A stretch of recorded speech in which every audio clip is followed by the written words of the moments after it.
Hello, friends. Welcome. My name is Alyssa Trube. I'm a registered dietitian. I'm going to, today we're going to be talking about rhythm, but first I'm going to share my screen, and that way we can make it so that you can see what I can see. All right, here we go.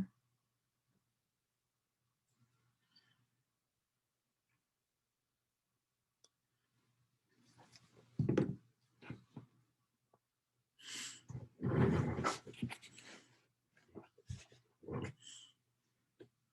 going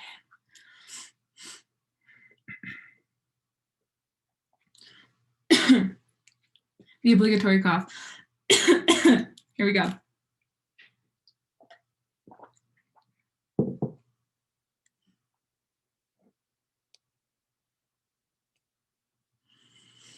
All right.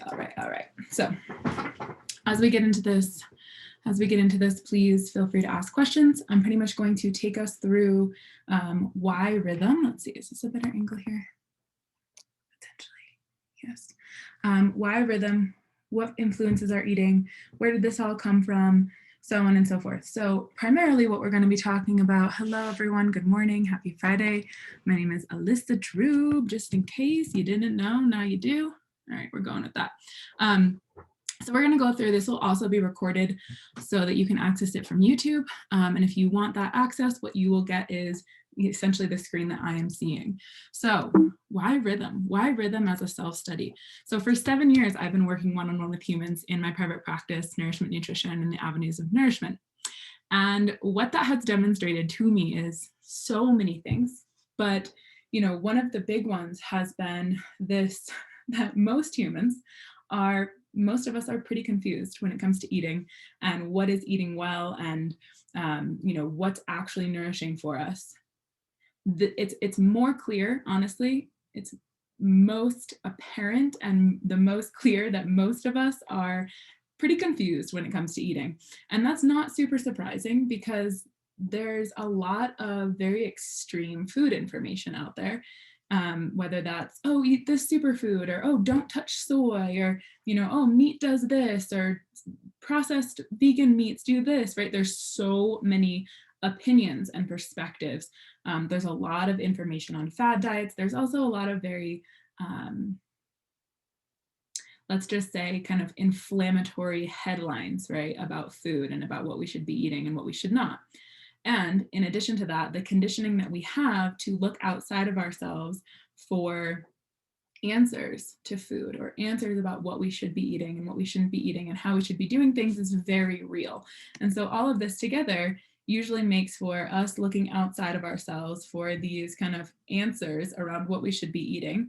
And oftentimes, the information we end up stumbling upon is very extreme information or opinionated information, or these like one-size-fits-all formulas, or information that we think is going to be like the magic bullet, right? Like we see someone and hey, look, I've been there, done this. We see someone that has abs on Instagram and we're like, oh my God, if we just eat like them, we'll have abs too, right? It's like very sensationalized. Or how to lose 20 pounds in 2 months. And it's like, okay, cool. You'll probably lose those 20 pounds, but can you keep them off? Probably not. So, often what I see by the time people get to me is that, sure, people can change their diet, but oftentimes how people are changing their diets are not sustainable. Why? Because they're extreme. They don't actually understand the whys. They're doing it out of willpower. And again, y'all, as I say this is nothing against any of you doing it wrong. This is just for me saying, hey, look, if you have experienced any of these things, you are not alone. Like you are not alone by any means. This is the norm. Or what they're following as far as diets goes are not realistic. So there's maybe like too much pressure on the recipes or the way they're eating, or it's got to be this kind of one way. And it makes it so that because there is this lack of personalization, it just doesn't stick. Not to mention the fact that often when we make choices about our diet, it's from a reactionary place, right? Often we make choices about our diets from a reactionary place and we have this high motivation to start. And then what ends up happening? Well, we lose our motivation And in losing that motivation, there isn't reinforcement of the behaviors that we started taking on. There isn't reinforcement of, hey, this is how you prep food, this is how you buy food, this is what feels good for you. So there's a lot of information about food and a lot of information about eating. And there's not a lot of great follow through, not to mention the fact that we live in a culture, in a system where food is so prevalent that oftentimes it can feel overwhelming because our access to it is just really off the walls, right? Food is everywhere. And so learning how to navigate our relationship with food is one of the most important things we can do, because again, like I always say, we do not eat in a vacuum, right? Everything that we eat impacts our biochemistry. And that's not to say, hey, you've got to eat perfect all the time, but this is a synergistic interplay, right? What we eat impacts us and we impact what we eat. Now, that all being said, this is what has driven me to this place of creating Rhythm as a self-study, as a downloadable self-study, or actually it won't be downloadable, it's going to be online, but as a self-study, because while I love working with clients one-on-one, and I will absolutely 110% continue to do that, I want to make this information accessible. Why? Because it's not inflammatory information. It's information that gives you the true foundation of how to build your nourishment flow, how to build meals, how to build structured eating, all of this stuff.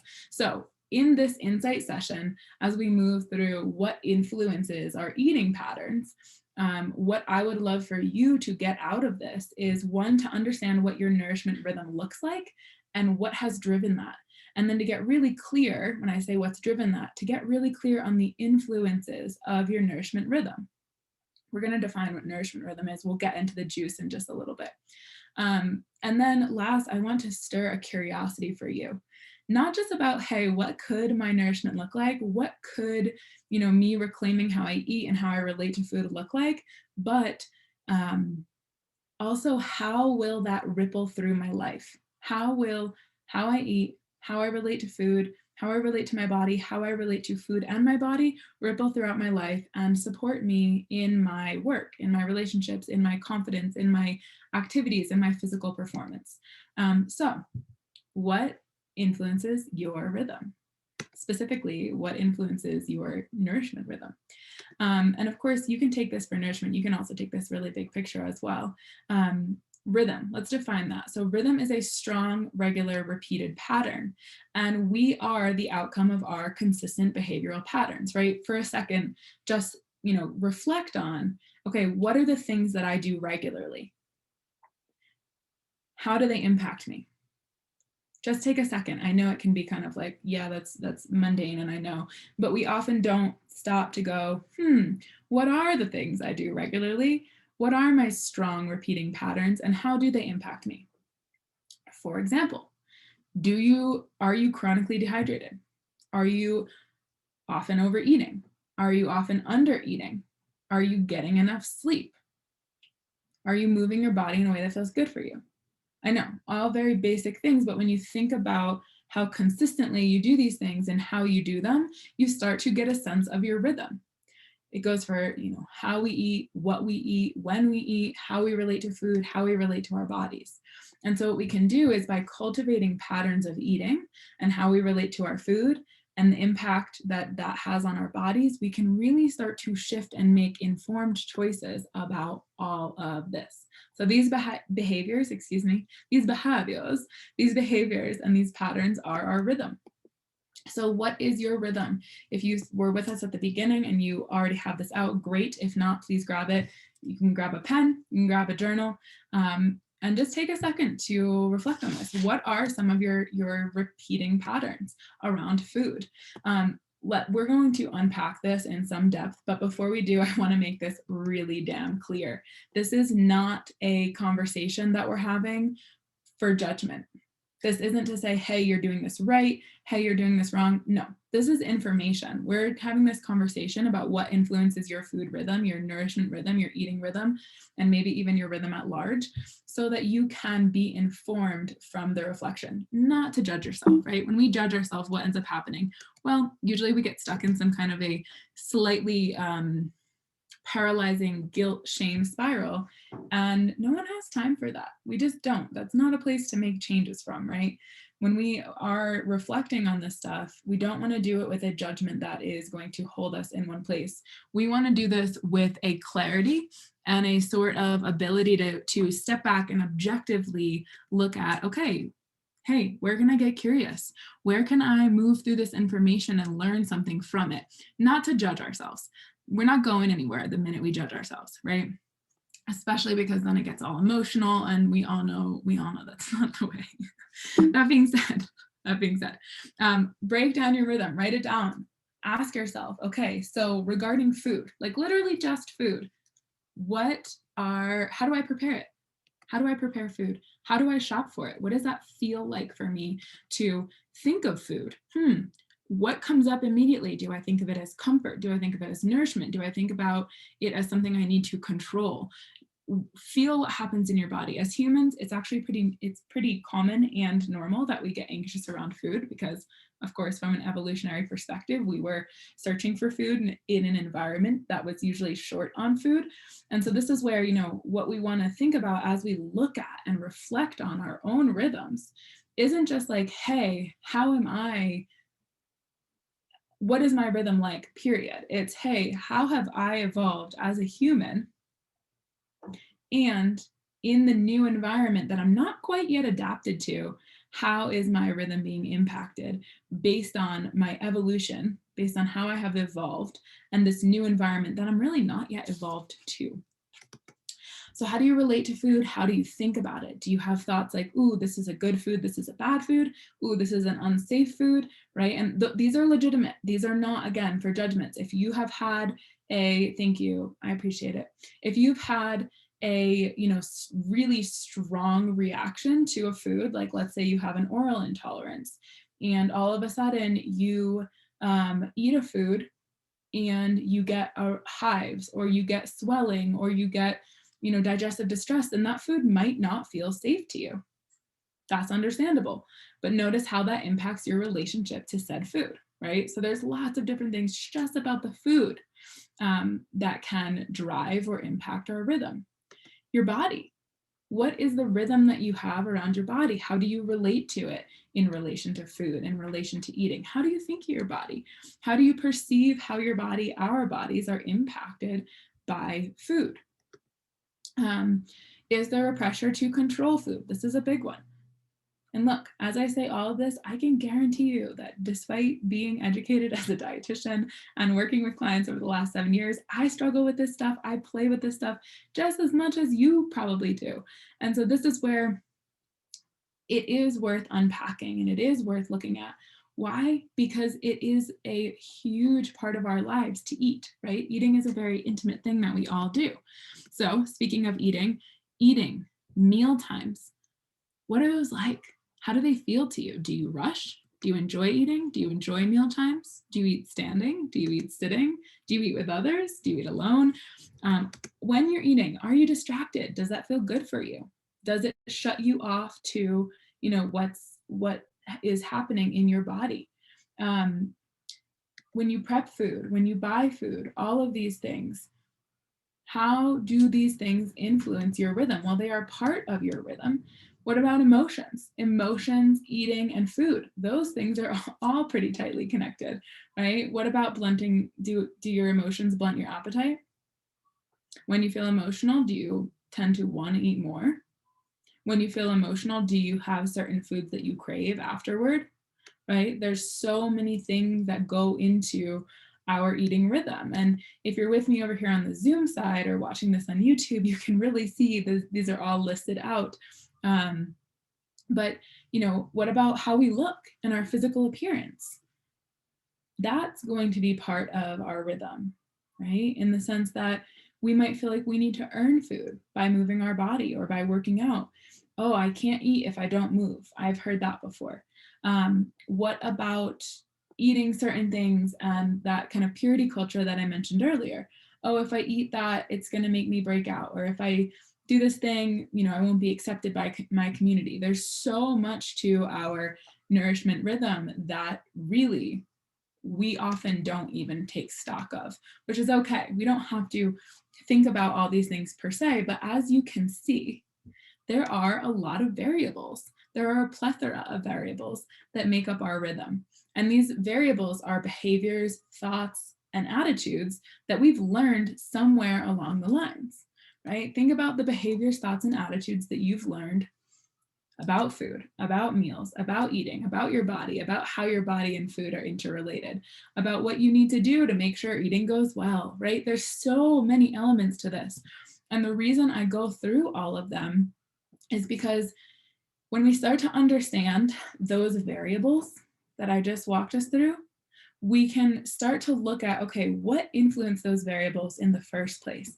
What got this started? What got this idea, this behavior, this attitude started in my life in the first place? And more often than not, if we look at those variables and then we ask ourselves, okay, what influenced them? And what influences my nourishment rhythm, we can start to see some really big themes. And again, this isn't right, wrong. Don't get stuck in judgment. Just utilize it as information coming in order to inform yourself. That way you can say, hey, do I like this? Or does this kind of suck and I want something new? So potential influences on your rhythm, familial eating patterns and attitudes. Whew, this is a big one. How many of you have been in a space, either growing up or currently, where you sit down at the dinner table and you're told you can't leave until you eat all that food? How many of you grew up with a parent who followed really restrictive eating patterns or who followed certain, fad diets, which again, no judgment here, just look at these things. How many of you grew up with in situations where you did not sit down to eat dinner? And maybe your parents ate on the run, maybe they were working a lot, but they didn't stop to have a meal with you. This is going to influence your eating pattern, right? Where you grew up is going to be an influence on your eating pattern or your rhythm.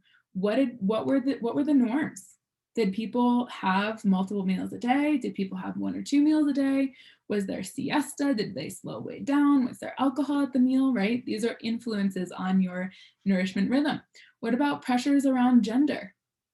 Gender norms. Okay, you need to be slim, you need to be muscular, you need to be big. This is going to influence your nourishment rhythm. This goes with body ideals. What about entertainment and media?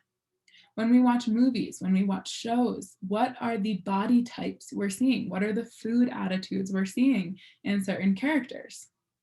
Do we even see characters eat? This is a big one. Start to notice that. Do you see your characters, especially if they are sexy or successful, do they take time to eat? One of the best lines I've seen so far, and I think it was on Queen's Gambit, is this woman says to the main character, she says, oh, people who eat are so much more fun during sex, or something like that. And I was like, ooh, that's a great plug that we don't normally get in TV shows, especially from, kind of sexualized female characters. Emotional states. Hi, Rivka. What is your emotional state? How does this impact and influence your eating? Hugely, right? Some of us are patterned into certain patterns around our emotions where we might start feeling really emotional and all of a sudden our appetite's gone. Not only is that going to impact us during the moment, but it's also going to impact us after, because oftentimes that's maybe an adrenalized response happening. And adrenaline impacts, blood sugar. So again, everything is interconnected here. And when we look at influences on our rhythm, if you're with me on the Zoom side, you'll see that there's quite a lot. Activity levels. Anyone who has ever been active and then not been active and then been active again, you can really feel this. Maybe you played a sport, maybe you lift, maybe you don't, and then you start doing it, and all of a sudden, what happens when you start to become more active? Well, generally speaking, appetite goes up, right? Hunger goes up. Why? Because you're expending more energy. And so your body's going, hey, come on, we need some energy in, right? We need to keep the metabolic scales balanced. This is an influence on your rhythm. Cultural norms. Is it the norm for you and your culture to eat a lot of food, to eat a little bit of food, to eat a certain way at a certain pace? What about, if we take what we talked about earlier, gender norms or pressures and cultural norms? Are certain people served less based on how they're perceived, right? There's so many things that can influence our rhythm. And oftentimes when we don't take a second to go, ooh, what influenced that? Where is the root of this variable, this behavior? It just feels like we're floating, right? It feels like we are not grounded into anything. Menstrual phases, whether you are in your beginning of your menstrual cycle or premenstrual, that's going to radically change your drive for food. As soon as you ovulate and your body temperature goes up, you become slightly insulin resistant. That means you're going to feel more hunger. Your caloric need is higher because of that heat, because of the endometrium lining that you're building. That's going to influence your rhythm. Autosuggestion, when you're younger, who has been told you're going to eat all that? Isn't that a lot of food? What about that? That portion's a little big for you. Or that's all you're going to eat, right? Auto suggestion around what we should be eating, what we shouldn't be eating. Don't eat those pretzels, those will make you fat, right? There's a lot of commenting, a lot of auto suggestion or auto suggestion around your body. That too, and just so you know, if you don't know, auto suggestion is a suggestion from someone outside of you that is given to you very directly and makes it so that if you're not already confident in your experience, you kind of just accept it. And it does mold the subconscious kind of psycho-cybernetics. That is a book, that's not my coining of that term, that we perceive ourselves through. Biology and circadian rhythms, right? As we've already talked about in regard to evolution at the beginning, our biology impacts us. Our circadian rhythm, the light dark cycles, the seasons, those influence our rhythm. Sleep deprivation or sleeping a lot, both of those things impact rhythm. If you go multiple days without enough sleep, that's going to make you slightly insulin resistant. You're probably not going to be able to get enough food or feel like you can't get enough food. You might crave more carbohydrates, right? Like I just mentioned, evolution. Oftentimes in the nutrition eating space, you hear people talk about overeating or binge eating. What's not often talked about is that evolutionarily, we didn't have food storage, right? Our bodies haven't evolved to having refrigerators. So, if someone finds, let's say two people are out like hunting or foraging, and they find this huge bee's nest filled with honey, they're not just going to take a tablespoon of honey and walk away. No, they're going to gorge themselves on that honey. Because what if we don't get it again soon enough, right? So there's all of these influences on our rhythm, from familial patterns to evolution to our sleep. Chronic illness or acute illness is going to impact our eating rhythm or influence our eating rhythm. Same with amputations or major surgeries. Those are going to influence our eating rhythm. Neurodiversity is going to influence our eating rhythm. Are you a highly sensitive person? Are you someone who is on the autism spectrum and maybe has some sensitivity around textures, right? So neurodiversity is going to influence our eating or our nourishment rhythm. If I say to you, hey, butternut squash is delicious and really healthy, and you're like, cool, I can't eat that shit, I don't like the texture of it, that's an influence on your eating rhythm, right? On your nourishment rhythm. And it's legitimate and it's worth taking into account. What about education? Education's a huge impact on our nourishment rhythm or on our rhythm. Why? Well, because we're taught certain things based on what, the let's say the university is funded by. Who is giving money to the university to do what research? And how is education impacting us? Oh, don't eat meat, it's bad for the planet. Oh, don't eat soy, it's bad for this, right? Again, really starting to look at all of these factors. And then food knowledge or food confusion, which, let's face it, raise your hand if you've ever had food confusion, right? This is where people say to me, Alyssa, is it bad to eat carrots? I heard they're really high in sugar. I'm not making fun of anyone who's ever thought this. This is like a legitimate thing, but it is a huge piece of food confusion in that carrots high in sugar? You think you shouldn't eat carrots? Where did you hear that? Where did you read that, right? And if you read it somewhere that feels like a legitimate source to you, it's understandable as to why you would believe that. But these are pieces of information that are legitimately out there. Hey, oh, I can't eat carrots, they're high in sugar. Or, oh, I heard that coffee is so bad for me. Coffee is a bean. Yes, caffeine impacts, so many things, but it's a bean. What's bad for you is maybe what you're putting in your coffee, but even then, it's all relative, right? If that tablespoon of sugar you mix into your coffee is the only sugar you have the rest of your day, is it bad for you? Debatable, right? And so this is where it's really all relative. There are so many things that influence our nourishment rhythm. Communities we're part of. This can influence our nourishment rhythm big time. Okay, well, I'm part of a Buddhist community and, no one eats meat there, so I've given up meat. And I'm noticing it's impacting my, circles under my eyes, my sleep, my energy levels, my menstrual cycle. Seventh-day Adventists, right? There's food restriction around that. Around so many different religions or communities or yoga or this or that or dietitians, right? Look at the communities you're part of and how do they eat? How does that influence your rhythm? Okay, so as you can see, not only are there many variables to the nourishment rhythm, there's also a lot of influences exerting pressure on those variables. And that's not a bad thing. However, by utilizing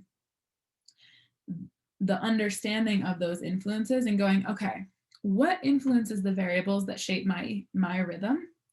That provides an entry point for reclamation of our rhythm. How? Well, by understanding the influence. If I say to myself, okay, you know what? I grew up in a situation where I didn't see anyone eating together or sitting down to eat. I might have subtly learned eating is not important and it's not worth taking the time to prep or cook food, which is not the case, by the way. Thank you, mom and dad, if you see this. But that's a legitimate thing, right? If people are really busy or they don't have the resources or they didn't see their parents sitting down to eat, maybe that is an influence. And it's worth taking a second going, is this an influence I want to perpetuate in my life? Or do I want to shift it, right? So we can be informed by the influences that exert themselves on how we nourish and on our nourishment rhythm. And that way we can get really clear on where those thoughts and behaviors and attitudes come from. And once we get clear on that, then we can see how it impacts our rhythm. And we can really ask ourselves, okay, is this beneficial to me? Do I actually like this?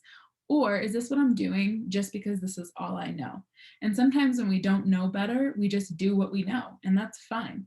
However, that's what this whole self-study will be about, is to say, hey, let's look at this from a way of knowing better. Not there is a right way or there is a wrong way, not that at all, but truly just, hey, let's look at what are the variables here? What are the, what are the things that we're doing?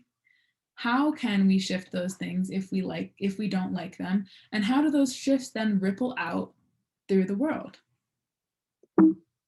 So that's where we're at here. Now, reclaiming our rhythm is a process. Absolutely 110% a process.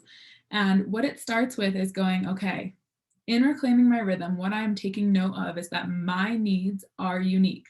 My needs are 110% unique, and they seriously are. And that is the jumping off point in reclaiming our rhythm after we look at all of those entry points of what are the variables that make up my rhythm in the first place, number one, and number two, what influences exert pressure on those variables. After we do that, what we do is we step back and we go, okay, what are my needs? What are my needs here? And are they getting met by how I'm doing this now? Yes, nutrition knowledge, which, about 50% of this self-study course, nutrition knowledge is super helpful in meeting those needs. Yes, knowing what protein does in your body, knowing what certain macro or micronutrients, macronutrients being carbs, fat, and protein, and then micronutrients being small nutrients, right? Vitamins and minerals. Knowing what those do in our body are great. Knowing how they exert an influence on satiety, on our energy, on all of that stuff, phenomenal. And in addition to that, so is the primacy of your own experience, right? You can try on lots of different diets, but if you're not sitting there aware of how that diet, how that eating pattern is influencing you, and whether or not you like it or not, and how it's feeling in your body, how's my energy, how's my sleep, how's my body composition feeling for me, how's my performance, how's my cognition, how's my sex drive, how's my immune system, If you're not touching base on all of those things as you shift the influences on your rhythm, as you apply concepts, what good does that do? That's just like blindly following another diet, right? This is why whenever I have clients, I say to you, what's working, what's not working? Fill me in.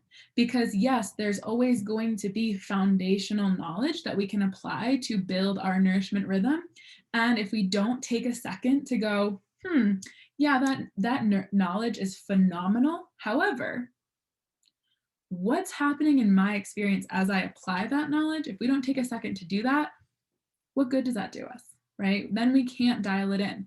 So just like the knowledge is important and the primacy of our own experience is important, what we do is we can take that critical thinking, we can take the knowledge, we can apply it, and then we can adjust the application based on what's working for us and based on what's not working for us.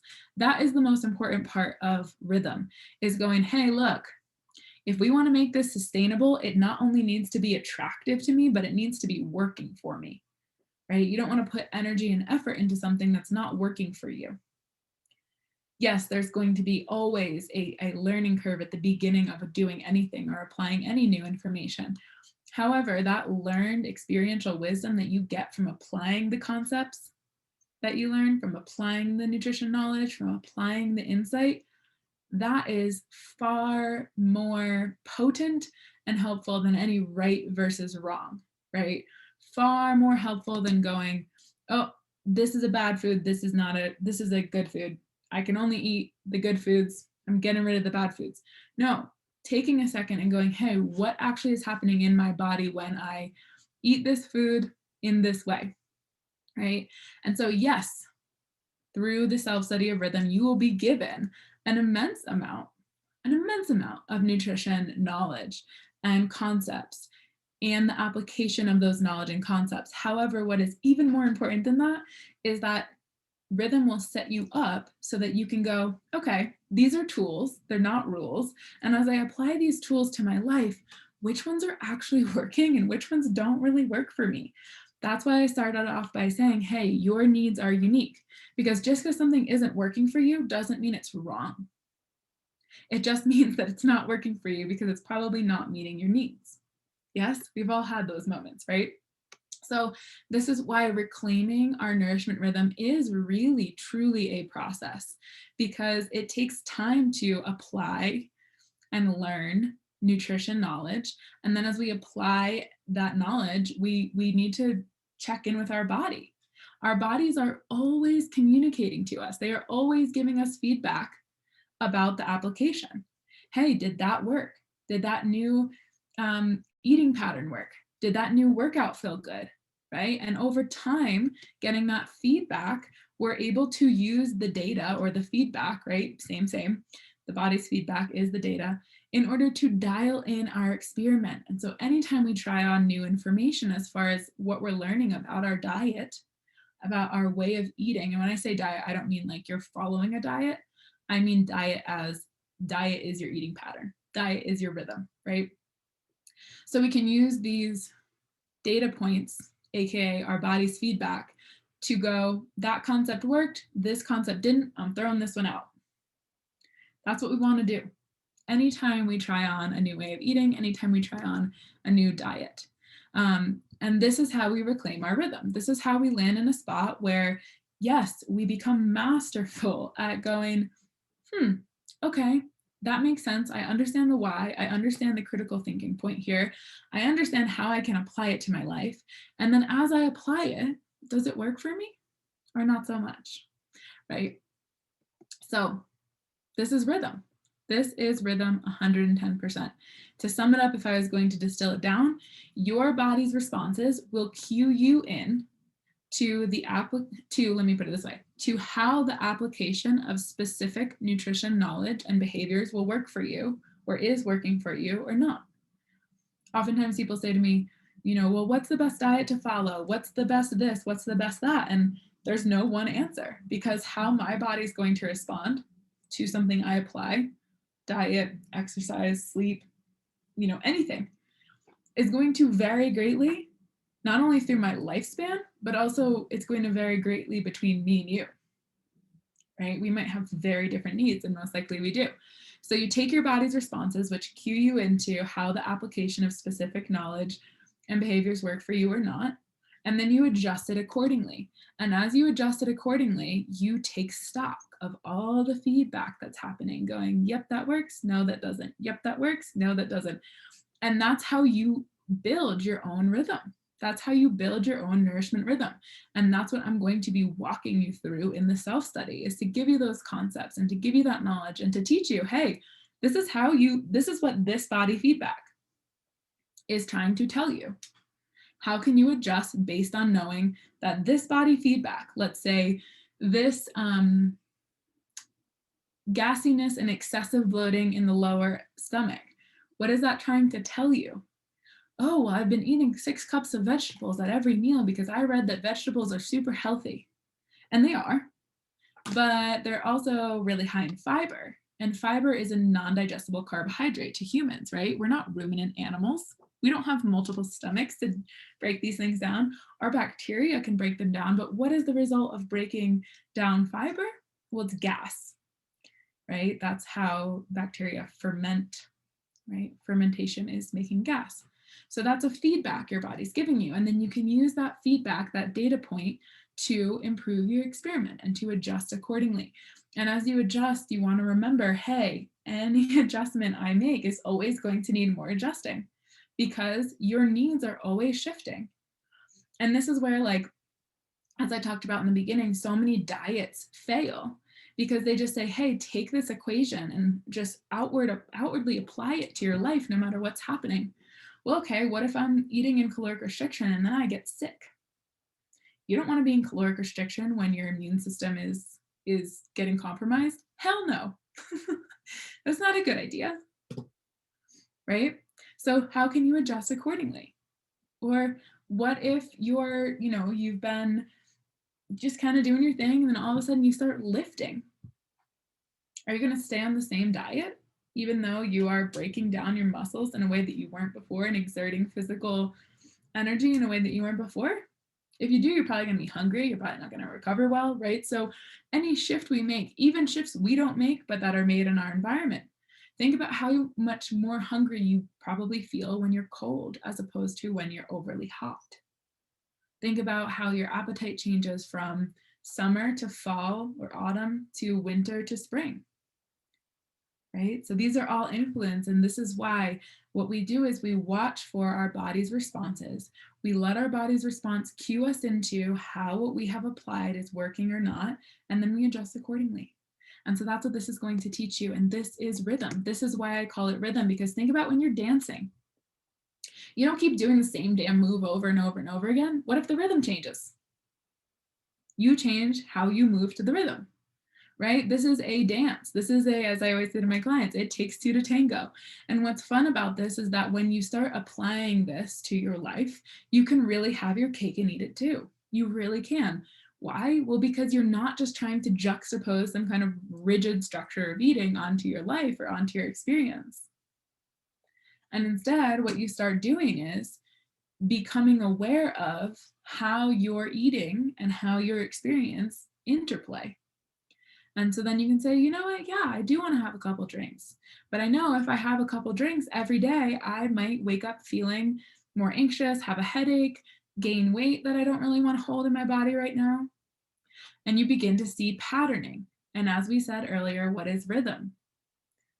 The definition of rhythm is a strong and consistent pattern. And as we know, our strong and consistent patterns are really what drive the outcome that we are. So, some logistics around Rhythm and Eating 101 self-study. Rhythm is a self-study tool. So it will guide you through everything we just talked about. It will guide you through all you need to know in regard to meeting your own needs with food, with nutrition, with eating habits that will support you throughout your life cycle. So this isn't something that's just like, oh, if you're between 20 and 30, this is for you. No, this is for everyone.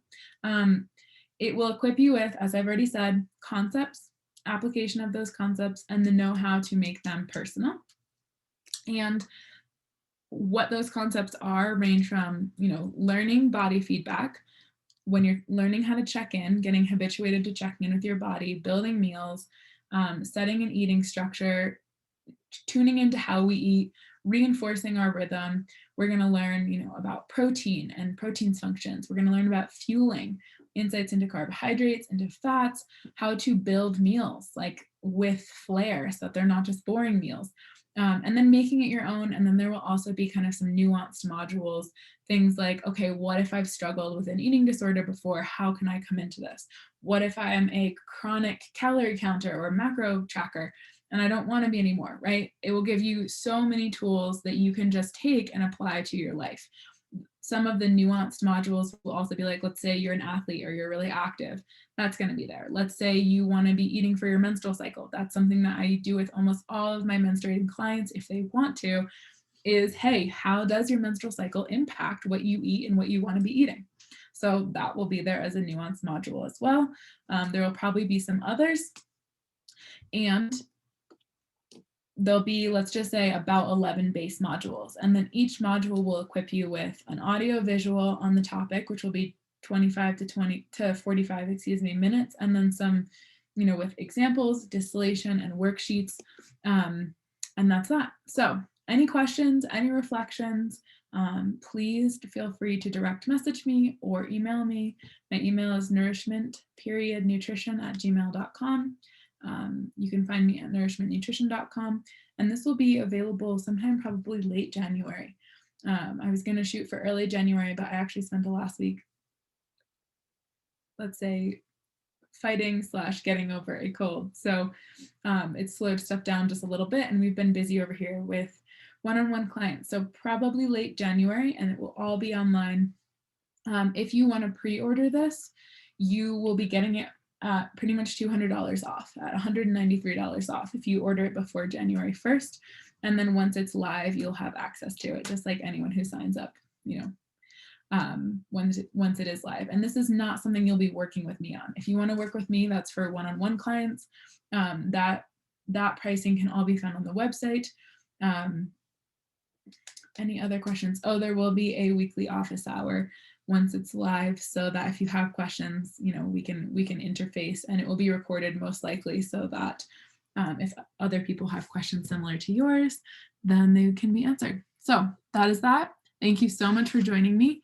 Thank you for those who joined me over on the Zoom, and for those who joined me here. Again, I would love to hear any questions that you have.